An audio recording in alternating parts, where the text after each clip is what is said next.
Welcome to this week's episode of Tea with Doug G. Terribly sorry about the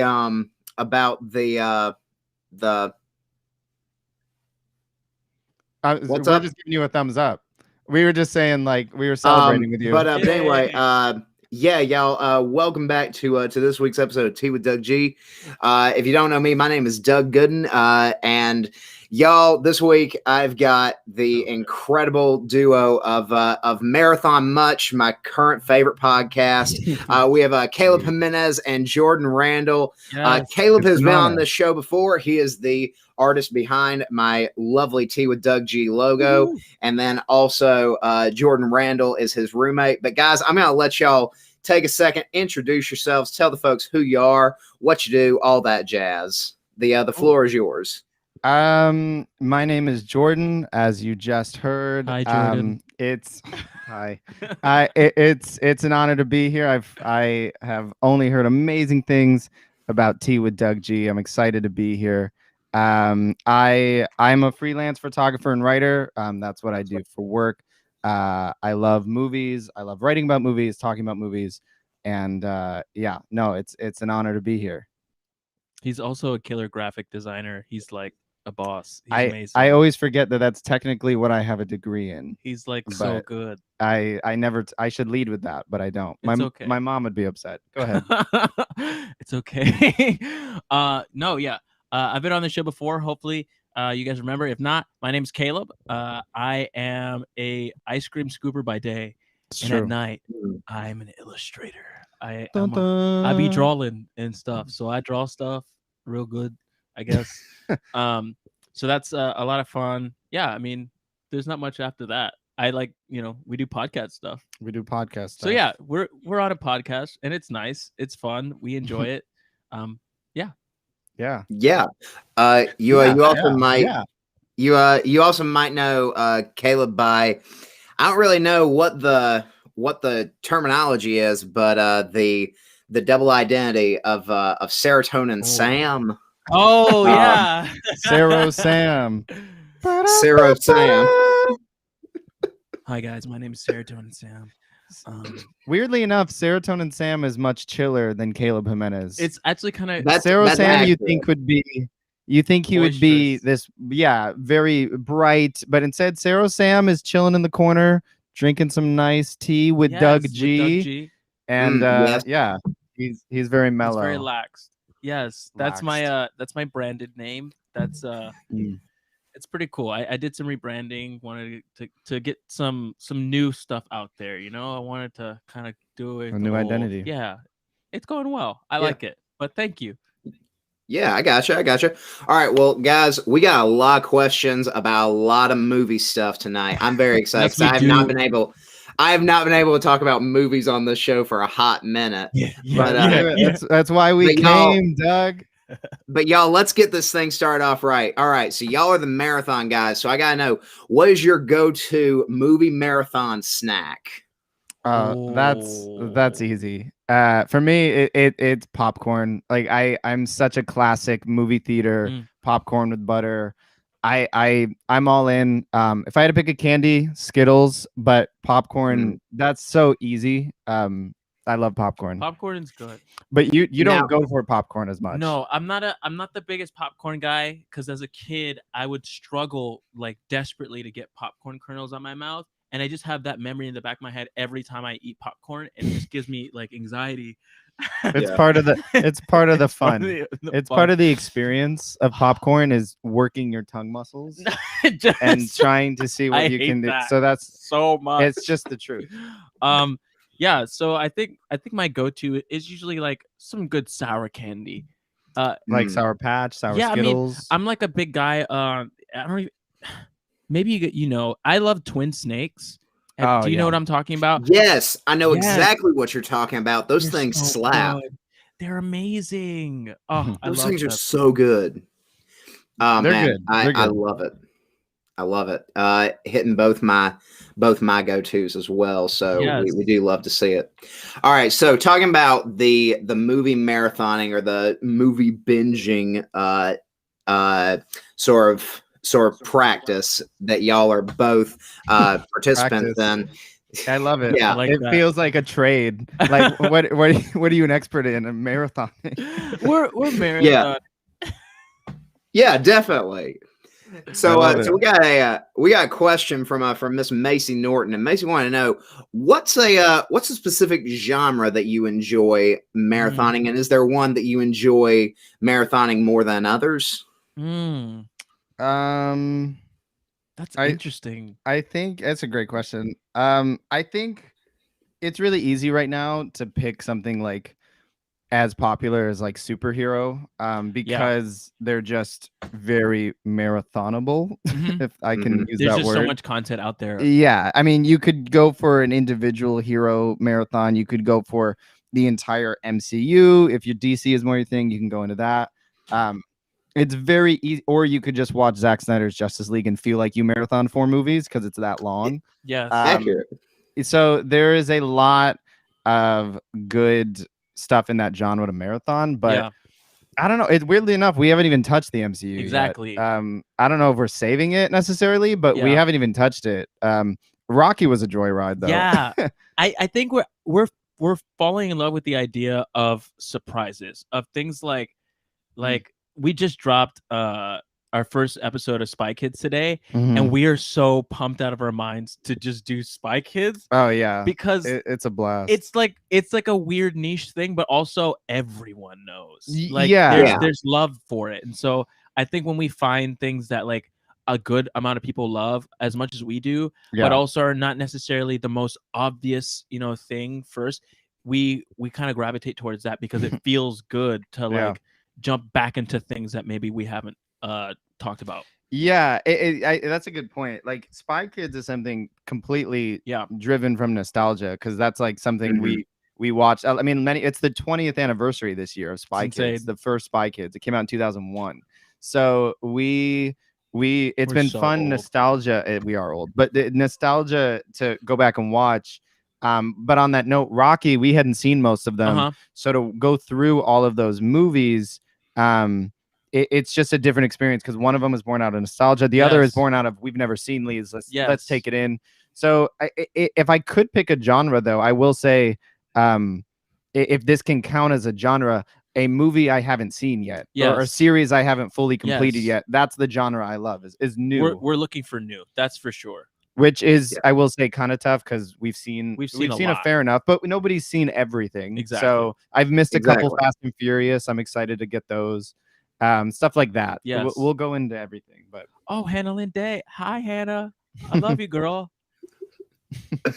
Yeah, and I completely understand that. Something I've been trying to do this past year is I've tried to watch 100 movies that I've never seen before, from January 1st to when I graduate this Friday. Wow. I'm 96 in. You're 96? What? Yeah. That's crazy. You're a hero. Wait, okay. You got to give us some details. What's a standout? What was the most recent one you watched? What was the worst one you watched? Let me pull up my my list right here. All right. You came prepared. I do have a list. All right. So last night I watched UHF, the Weird Al Yankovic movie. Whoa.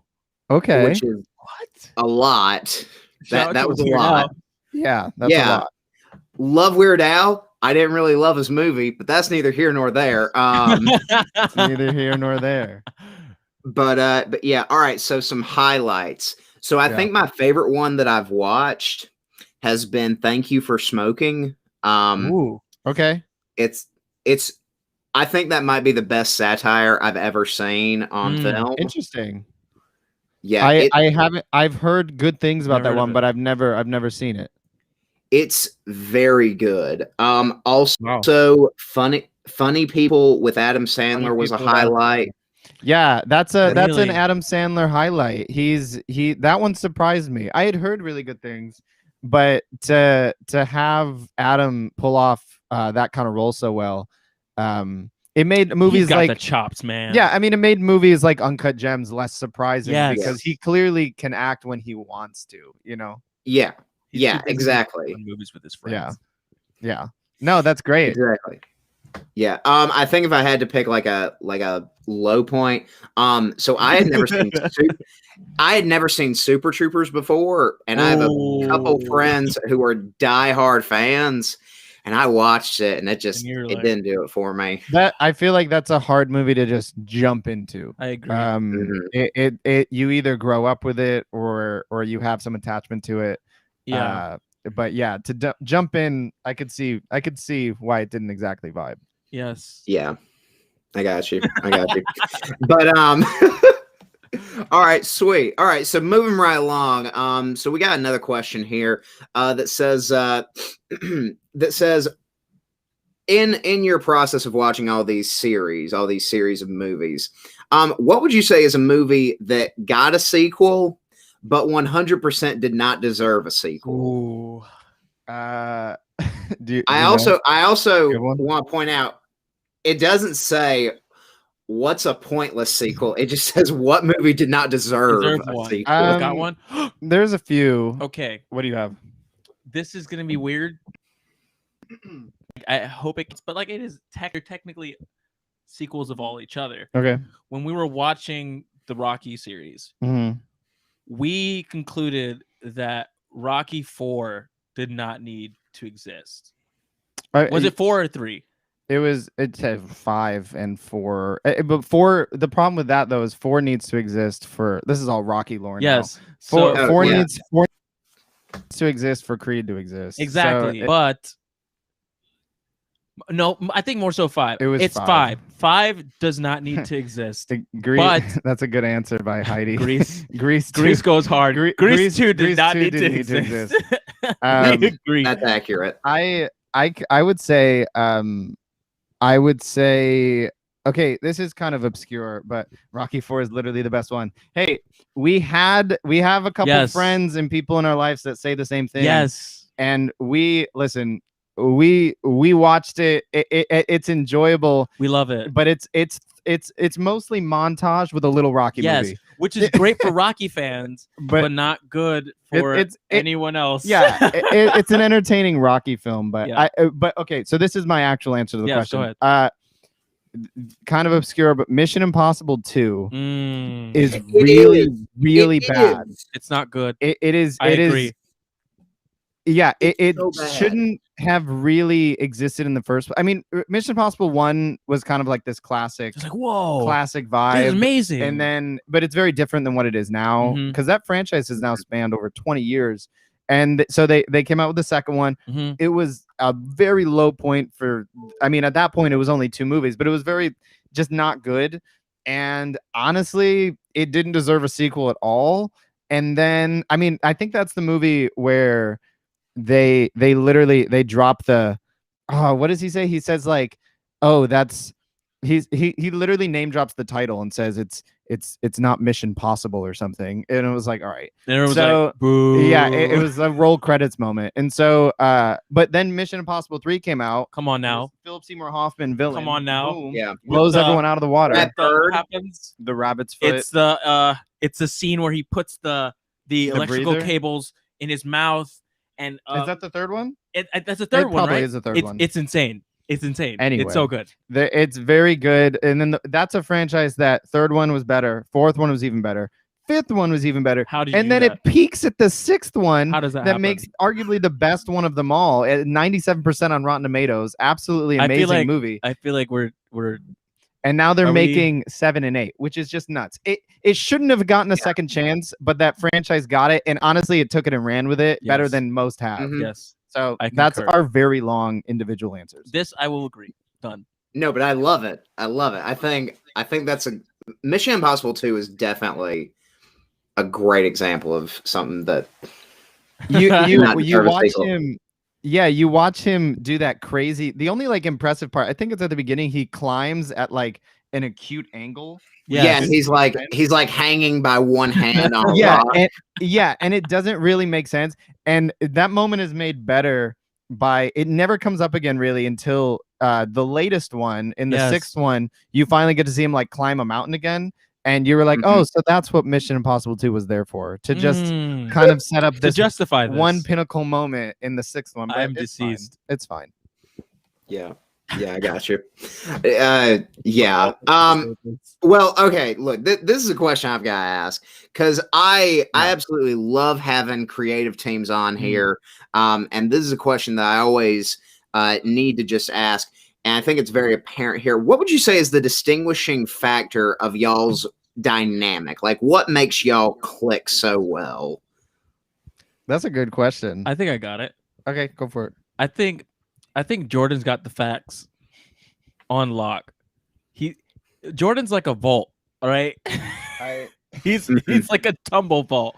I used to get this is so stupid. I used to get made fun of in high school. Because I would have random facts. So like the cool kids would walk by and be like, "Hey, it's random fact boy." Look at you now. Look at you now. Now I'm on Tea with Doug G. Yes, come on. So who's the real winner? You're gold. Yes, you're gold. So, anyways, you were saying. No, I mean, there you go. Take that, anyone. If you're watching this and you bullied Jordan, then you lost. You lost. I get DMs. They're like, hey. No, I mean, I think that would be ridiculous. I'm so sorry, Jordan. I should have never doubted you. That would. Listen. I think that between Jordan's like fact having and my, I don't know, ADD, we just make a good combo, and it just happens well. I mean, he keeps us on track, and fair. I derail us, and it's great. But it's good derailing. It's a fun derail. Yeah. It's a fun detour. It's like when you stopped on the road trip from McDonald's. You're willing to do it. Yes. I agree with you. I think what makes our dynamic interesting is that we both. It's so funny because we're very similar, but we're also different at the same time. So we're similar in our passion and our interest in the movies, but we're different in the things we notice about them. And so our humor is very similar. We laugh at the same stuff.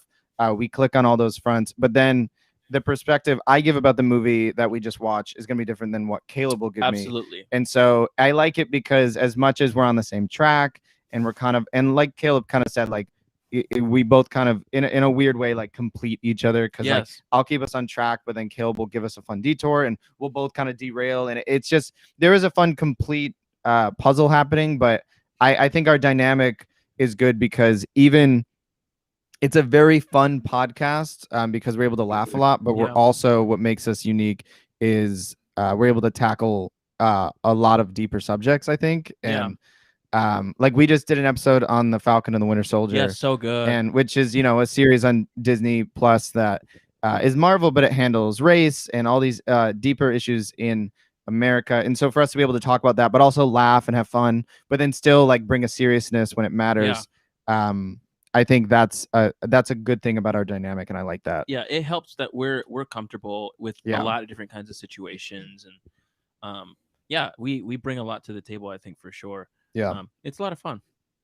Yeah, well, going off of what you were just saying, Jordan, because something that y'all have really done well is analyzing the background information on the films that you've covered, and like how that impacts the final product. That's why you need Rocky IV, because otherwise the Cold War doesn't end. Yeah. Why it wouldn't end?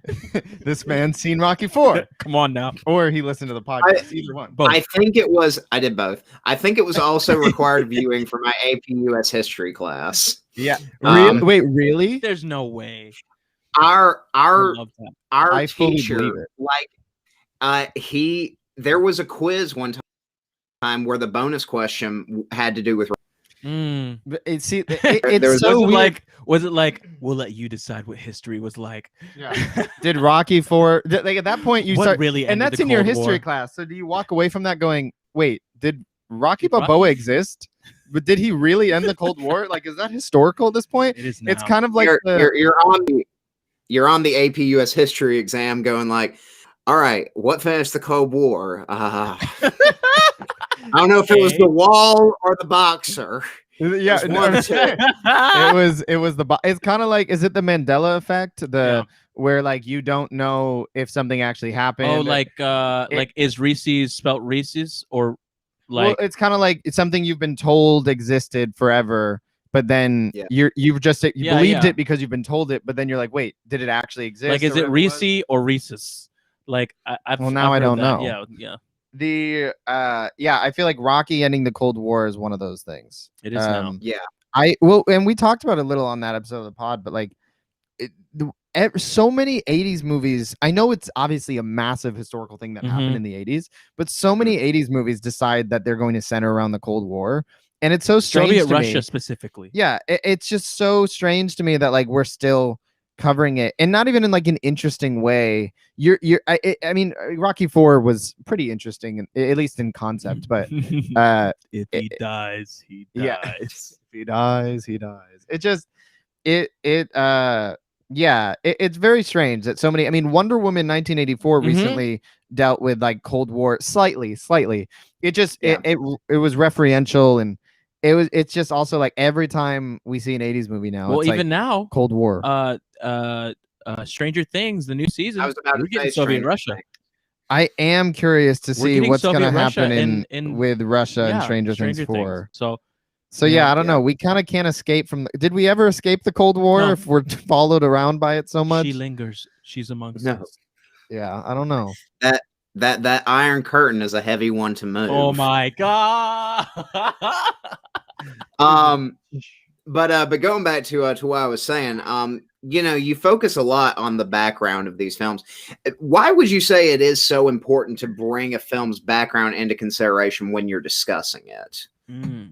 I think in general, people just like to judge films and things in general on the surface. So it's very easy for people to listen to a song one time, watch a movie one time, and immediately judge something that people worked for 5 years on or 10 years on. Yeah. And it's really easy. And I'm not going to say you shouldn't do that, because people are going to do it until the end of time, long after all of us are dead. It's just a human condition thing. But when we bring in the background, we're able to, I think, understand the material more. And especially movies like Lord of the Rings is such an Huge, old, amazing example. material. Again, based on books that existed like 100 years ago. And so we're dealing with context that has to be understood to really fully understand some of the things happening in front of us. So and appreciate it. we deeper. It's crazy how we've watched. Caleb and I have seen Lord of the Rings like 100 times before we just marathoned it recently. And then upon talking to our friend Nikos and doing more research on actual context of which the material was written, all of a sudden we were like, wait. And we had just watched it and we're recording podcasts for it, but we were like, wait, should we rewatch the rewatch? Because now we're just it caused a deeper appreciation for it. Well, yeah, I mean, that was like, of all the times I've seen Lord of the Rings, and I've seen it a bunch, that was my favorite rewatching. Oh yeah, like we 100%. And stuff we learned about the context of the first one, it carried us through until the last one, just because we had background information, so we understood relationships more. And again, where J.R.R. Tolkien was in his life when drawing his inspiration. When he went to an all boys school, and so he's writing this again very male centric story, and for sure naturally it would get criticized these days, and again it's a fair criticism, but when you understand the context upon which this man was surrounded by men until he was 18, it was just there's a certain context there that I think helps you understand the intent behind relationships. And that's been rewarding for us. And I think that goes a long way with like all I think cinema. It's a lot like art. Like if you are someone who's going into a museum and looking at art pieces and you've never painted anything yourself, it's a lot harder to appreciate what's on the wall. If you are someone who enjoys cinema and you enjoy watching the movies, if you're not looking up and seeing what it took to make those things, it's a lot harder for you to appreciate what went into making that, and also why it is the way it is. And so I think it's important to take a look at those things for sure. I think there's a good quote that I really like that is very simple. I think it's Donald Miller said this. He said this in one of his books. Something like, sometimes it's hard to love something until someone shows us the way. And so my hope is that and that's what's been done for us so many times in a lot of these movies and all these things. So like you said, to your point, painting, songs, whatever it is, sometimes somebody shows you, oh hey, no, this is the context, this is, and then you all of a sudden are like, wow, I know how to love this now, or I appreciate this more. And so my hope is, with that being said, is that with the podcast we could show the way on how to love some things. Absolutely. Hopefully, and the discussion we have with people along the way will hopefully do that for us. And yeah, I don't know. I hope that answers the question. Absolutely. Yeah, no, absolutely it does. And I think also, it goes beyond kind of what you were saying. It goes beyond necessarily justifying certain things in the film. It really just serves to provide a background for that. And something else I think that y'all have done very, very well is analyzing the various ways that films bring diversity into the mix, or how especially race narratives, how those have played into Definitely. The film. How do you think that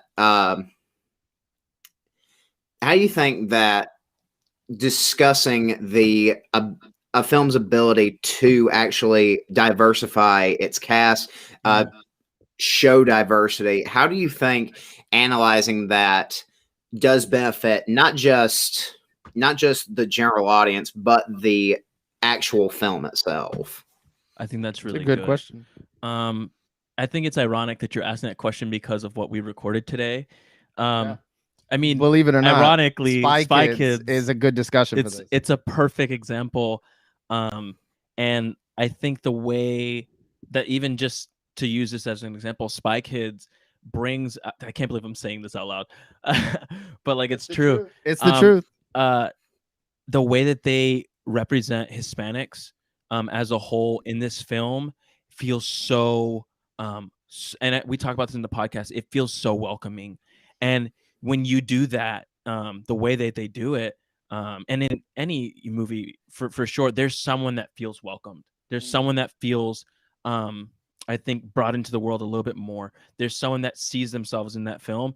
And the fact that we get to talk about that because someone is making a conscious decision to like put themselves forward and like say, you know what, hey, we want this in our film, creates so much just love for the thing that you're making. There's so much more appreciation. It becomes that much more powerful of a message because it's not, being viewed through a small lens. It's being viewed through something much larger. So everyone is saying, oh, wow, like there's so much more to this than just people, being spies. We're not just spies. It's like, we're Hispanic spies. And it's like, heck yeah, we're Hispanic spies. And people are like, dang, like that's dope. And they even talk about it in the movie, like the fact that Carmen has to say her full name to get into the freaking door. And that she has to like confront that and like understand that her name is important. So like, for sure. There's things like that that I think it takes movies from just being modes of escapism and I think just a place to go, and turns them more into things that we can see ourselves in and feel empowered by. So I think that's of course it's something that's important that we want to definitely bring across.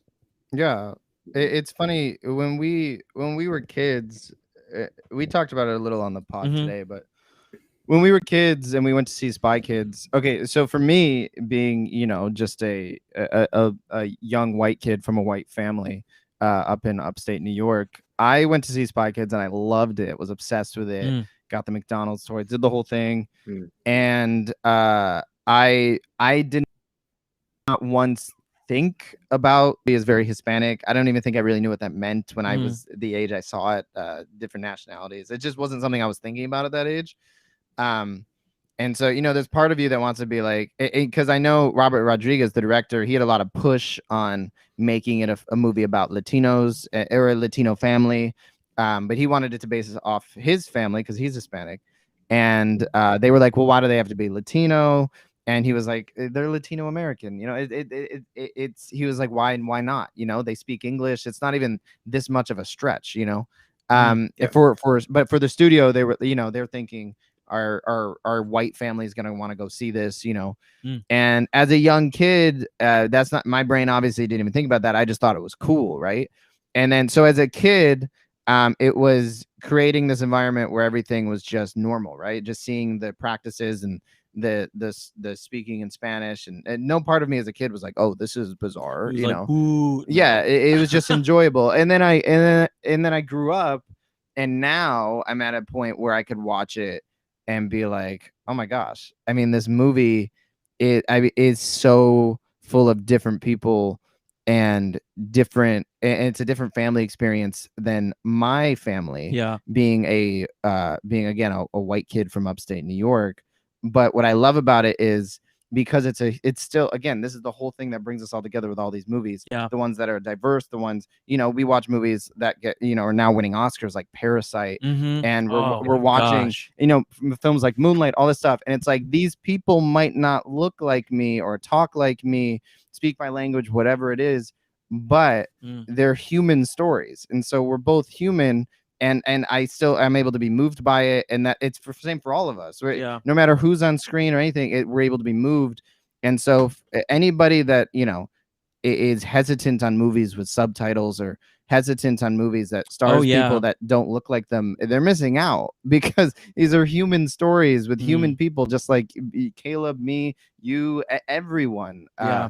And I hope people would open their hearts up more to stories that from people that don't look like them, because then you grow, you learn, your human experience expands. You're not so lonely. It's good. Yeah, absolutely. Matt, I think that was a perfect answer to that question. All right, so I mean, I'm not gonna lie, y'all are leaving me speechless on a lot of these. So trying to string this thread. This has been amazing, Doug. You're doing phenomenal. The gears are having to work tonight, but yeah, we love it. All right, so looking at the podcast as a whole, what would you say are the key steps for your process for preparing for an episode?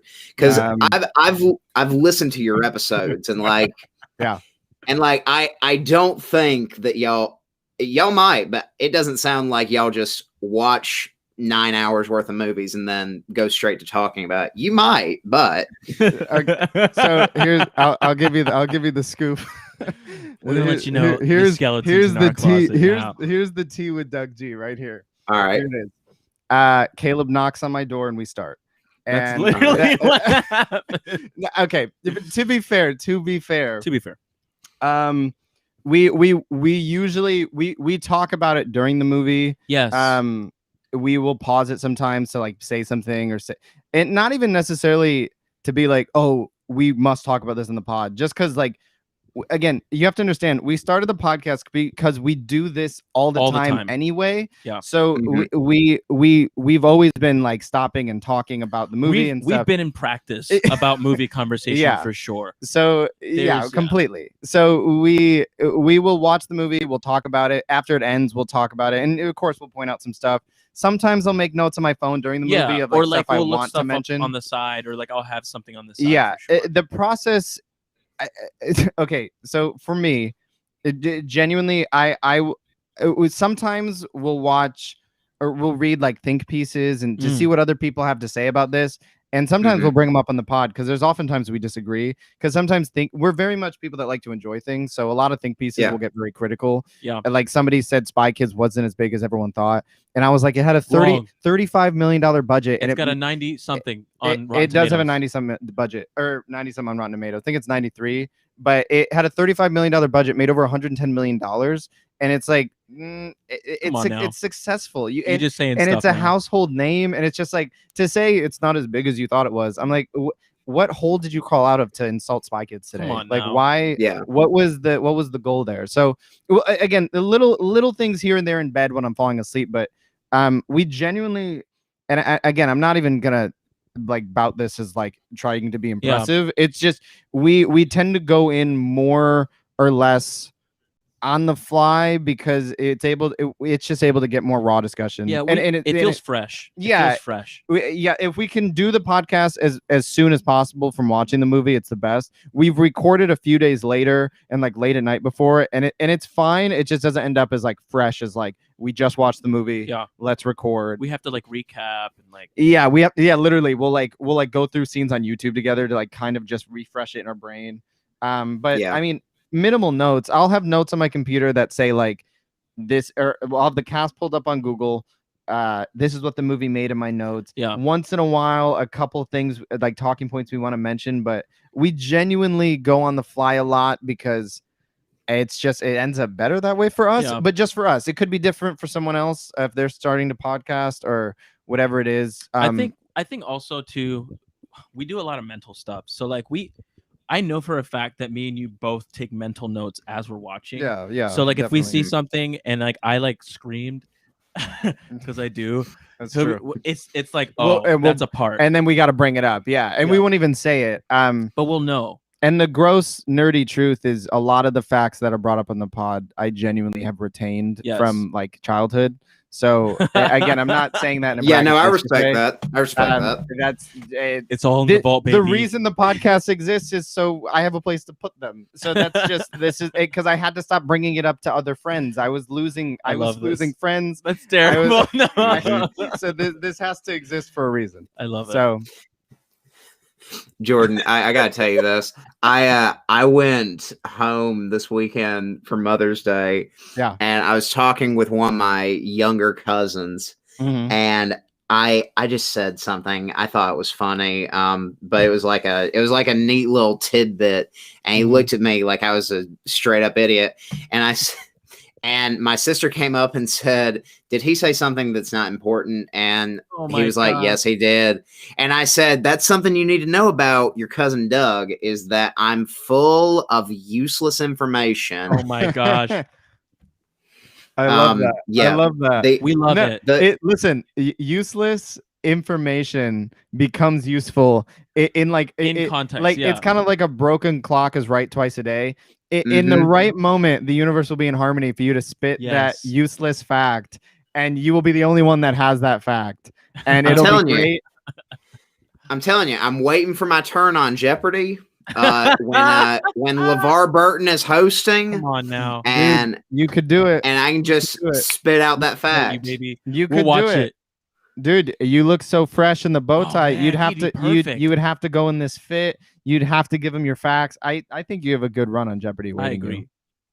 I would hope I would. I've watched one person named Doug have a very successful run on Jeopardy. I think he went for like 10 episodes. So I like that there's a lineage. You're gauging how well you might do based on another Doug.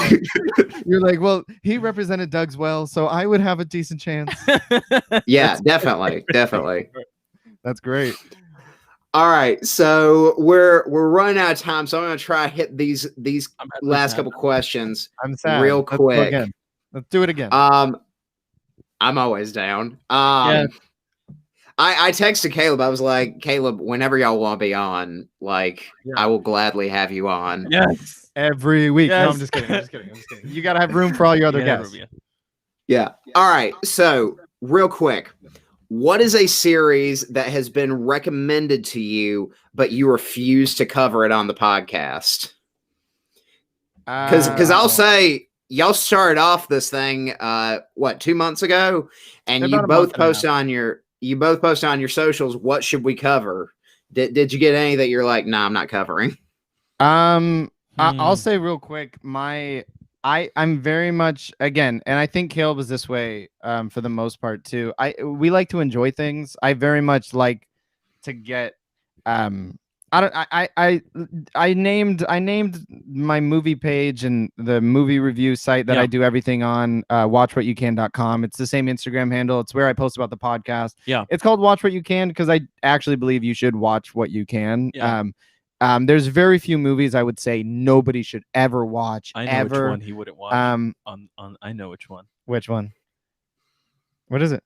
It's Cat in the Hat. Okay. I wouldn't recommend it, but I think we could have some fun. Cat in the Hat. So that being said, I hate that you brought that up. Sorry. No, it's fine. I just genuinely I don't know. It'd be hard for me to say no to something because I'm pretty down. Yeah. There wasn't anything that stood out as like a chore. Yeah. I don't know. Was there anything that stood out to you? When we got those, it was, I mean, all of them seemed really good to do. There wasn't, I feel like our group of friends has pretty good taste. Yeah, and I mean, even we said on the podcast today, we somehow derailed from Spy Kids to Twilight, and I will say we were like, we're down for a Twilight-a-thon. Twilight. Again, what all of it's going to be interesting to someone. Yeah, someone's gonna reach out and say, or they'll be like, why are they doing this? Maybe I have to check it out. So that's the hope. Yeah, which is the fun part is hopefully that even if someone's like me or Caleb, which is we just love movies, that even if they've never seen Twilight, they would put on the podcast for like the third Twilight and just laugh and just have a good time and actually like be down for the discussion. Yes. And if that's not your cup of tea, then for sure, then don't listen. I totally get that. But yeah, well, I mean, I told y'all before the show started, like, I mean, I am not a fan of Lord of the Rings, but I saw that y'all were doing episodes on them, and I was like, well, I guess I'm gonna watch them, or I guess I'm gonna listen to them regardless. And that is the greatest compliment I think we could receive. Genuinely, I don't think there's not a better compliment we could get. Oh yeah, absolutely. Because to have someone want to listen, even though they know it's a movie they don't like, and they want to hear these guys that are going to be mostly positive about it, or at least look for the things that genuinely deserve praise. That's another thing, I guess.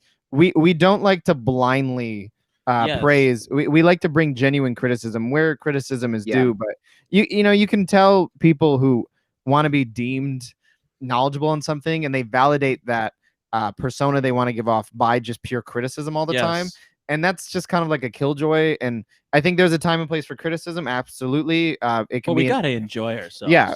Even if it's awful, like I think we've discussed today, we're going to, after we finish Spy Kids, we'll jump into a quick Shark Boy and Lava Girl watch. And I'm expecting it to be awful. But I am going to have a lot of fun. Right. I'm not going to protest it and talk about how bad it is. It's like the movie was made for 8 and 10-year-olds in the early 2000s. So like, what role do I have in criticizing that as a 26-year-old male? It just doesn't, Yeah, I got you. I do have thoughts on Shark Boy and Lava Girl. I watched it a couple years ago, and I do have thoughts on it. But yeah. Wait, give it. Right. What was your impression on Shark Boy as like an adult now?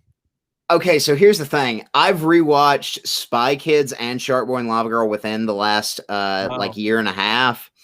Spy Kids has held up beautifully, aged like a fine wine. It really has, right? It's beautiful. It really has. Like, it's incredible. Also, the fact that they have everyone in that movie that they have is insane. That's what we were saying. Literally, the third one has everyone. Like, genuinely, everyone. They literally, we joked about it on the pod. They literally say he's like they're because he's calling. They're like calling in they're like, who do we call? And then he's like, call in everyone. And like they have these like really crazy entrances with title cards. Oh yeah, grandma, grandpa, Gary Giggles, and you're like, okay, everyone is invited to this cookout. And it's insane. Like, literally, the guy from the amusement park comes. Like, oh yeah, oh my god, the roller coaster dude. It's wild. It's a lot of fun. Sorry, we could rant. We just talked about it, so we could talk about it a lot. Oh, Doug. Oh Doug, no, Doug, you're frozen. Doug, I don't know if you can hear us. Oh, you're back. Terribly sorry about that. No, you're all good. Sorry. Caleb went, oh, Doug. It was like you had been Doug. Like you had been petrified in Harry Potter, just stuck there. Oh my gosh. It's been a minute. Oh, Doug. Oh no. I wonder if it's happening to us for him. Or you think it's happening on It and what are the people seeing? Are the people seeing us? Are they hearing us? Or are they just hear? It's just he's frozen. He's been petrified. He's been. Hi, Doug. Harry, no. I hope he can hear us. Yeah, me too. If you can hear us, Doug, we love you. We do, and so does Dobby. I love that the chat is still going about George Lopez with the huge bubble head. Oh, it's just Doug that's frozen? All right, it's our show now. Okay. Ladies and gentlemen, welcome to Tea with Doug G. You know what? like a horror movie. He said, wait a minute, this is my show. Get out of here. This is a takeover. Yeah, we're actually here to take it over. I'm sad. I miss him. I do miss Doug. It was so over so soon. It'll be back. Until then, let's see what chat is saying. We've got some comments here. It's Just Doug That's Frozen. I don't know that movie. Okay, what film is me that? neither.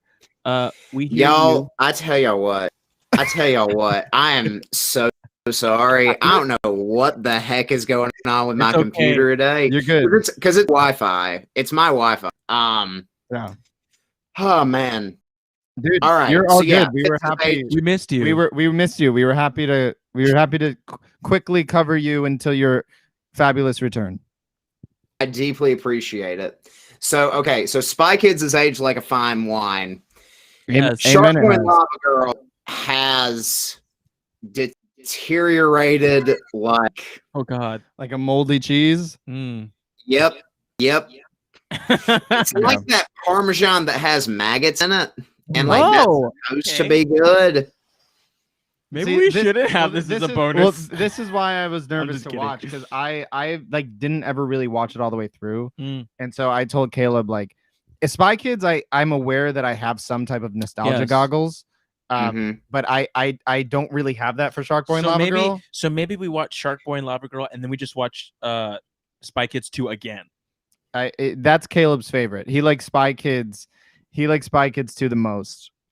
Which has Spy Kids 2 is amazing. I think it is. I think it might be like the best one. I think it's either Spy Kids or Spy Kids 2. Listen, I'm a fan of the classic first one, but I will say Spy Kids 2 has incredible moments for a sequel. And again, it falls into some of the classic sequel tropes. But we have to repeat the classic Steve Buscemi. Oh, I talked about it today. Steve Buscemi. Yeah, at work. Steve Buscemi has the greatest line ever. Yeah, it's funny if you Google like Spy Kids quotes, that is the one that comes up as like the greatest. Everyone's like, can't believe this is in a Spy Kids movie. Spy Kids 2 of all movies, right? It's like the Godfather 2 of Spy Kids movies, and genuinely. He has his line is Steve Buscemi as the scientist on the island. He says, do you oh my god, that scared me. I'm doing effects. He said, do you think God too stays in heaven because he is afraid of his creation? And it's like, wait, what did he just say? Was it what kind of bar? Did you switch on, does Steve Buscemi have a rap career in his future? It's a bar. It's a bar. And it genuinely, it doesn't feel like a Spy Kids 2 kind of line, but also in that movie we have Siri picking Junie's nose, saying now picking your nose. Yes. And it's like we go from that. We have a girl who flies by her pigtails. Come on now. Bro, Emily Osment from Hannah Montana. That's crazy. Also, the fact that Carmen is the current wife of Carlos Penavega from Big Time Rush.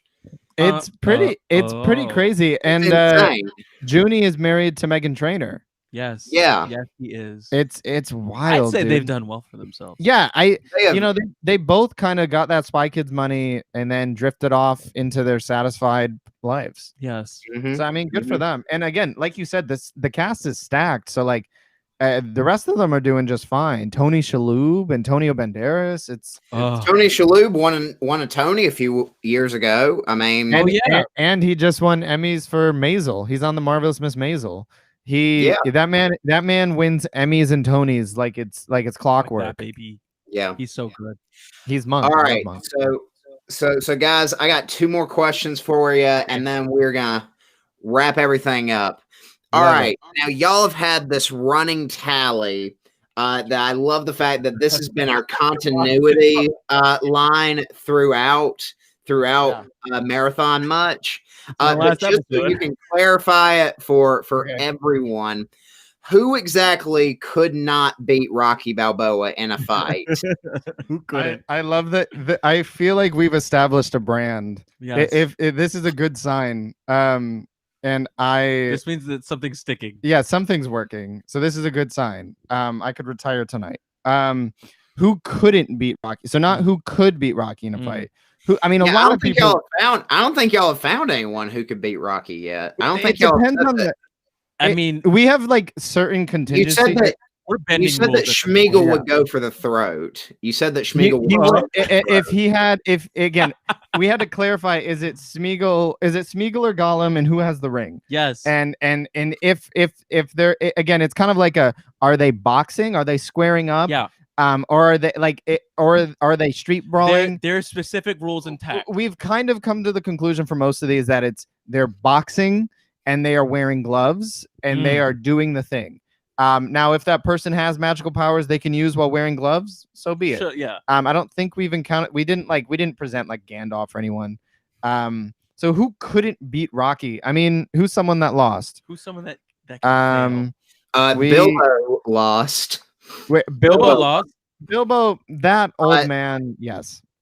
I think every super soldier in Falcon and the Winter Soldier lost.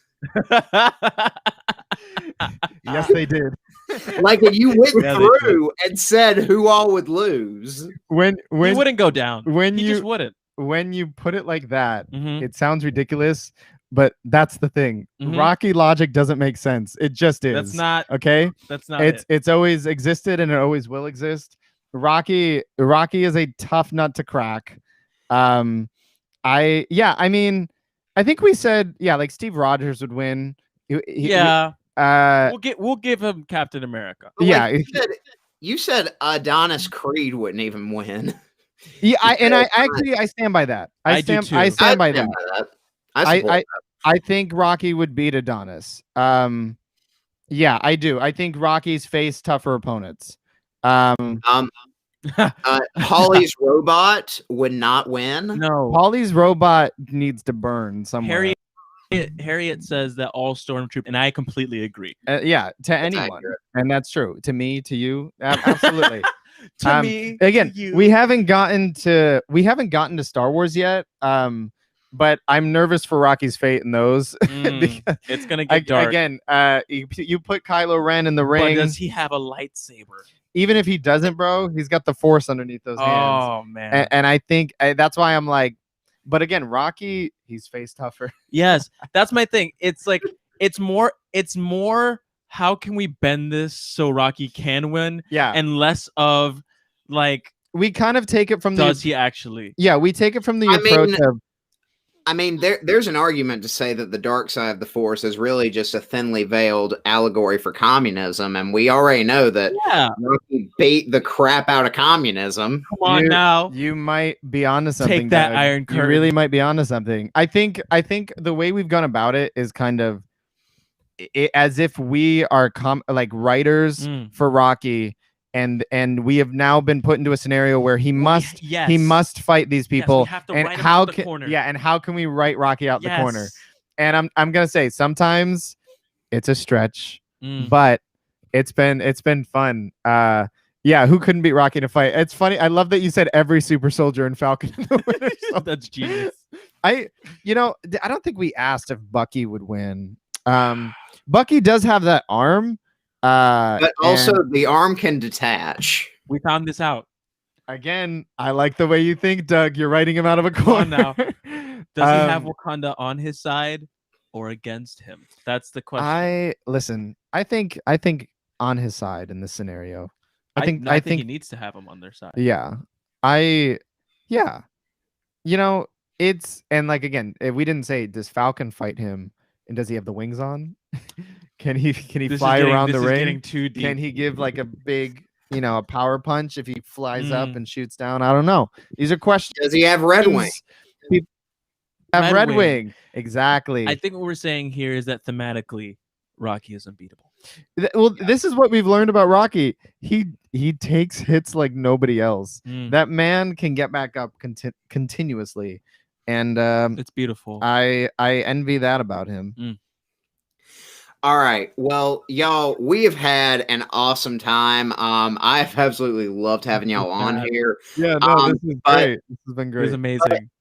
But at the end of the day, this whole conversation has been circling around this elusive podcast that y'all have called Marathon Much. So why don't you tell the folks, what is Marathon Much? Who is it made for? Where can folks find it? I'll drop a link in the comments for this of this video. But yeah, tell the folks, what is Marathon Much?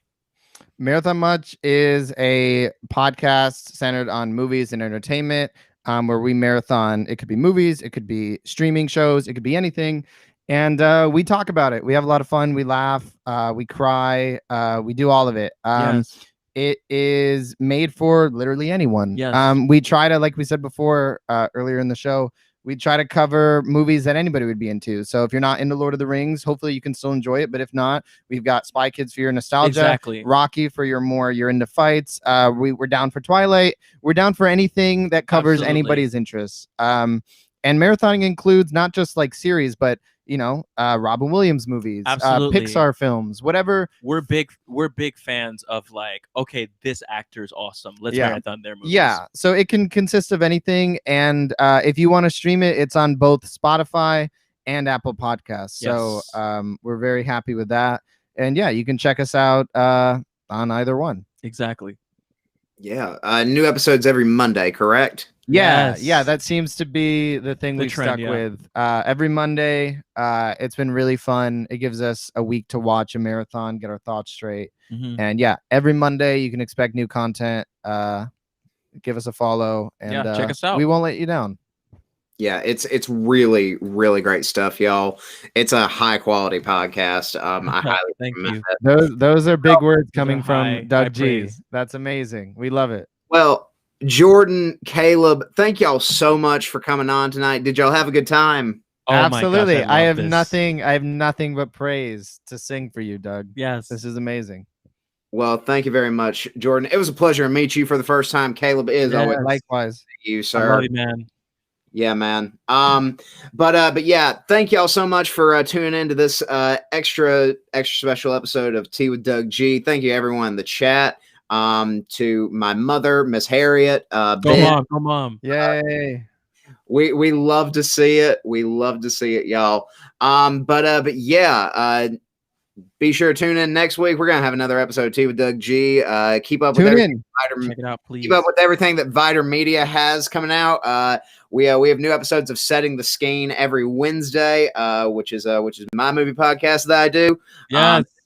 This week we're talking about, oddly enough, a movie that stars one of the actors in Spy Kids, Ricardo Montalban, because we're talking about Star Trek II: The Wrath of Khan. Oh Wow. We just mentioned that. Yes. With his Corinthian leather. Corinthian Amazing. leather. Oh, yes. I love that. yes. That's amazing. It is a quality I love time to be Yeah. had all around. So y'all are not gonna want to miss it. But again, thank y'all so much for tuning in tonight. And without further ado, and until next time, I'm Doug Gooden. This is Marathon Much, and y'all have a lovely week. Oh, wait, that's not actually my catchphrase. Excuse me. My catchphrase is and that is the tea. Yay. Yes. Y'all have a great week.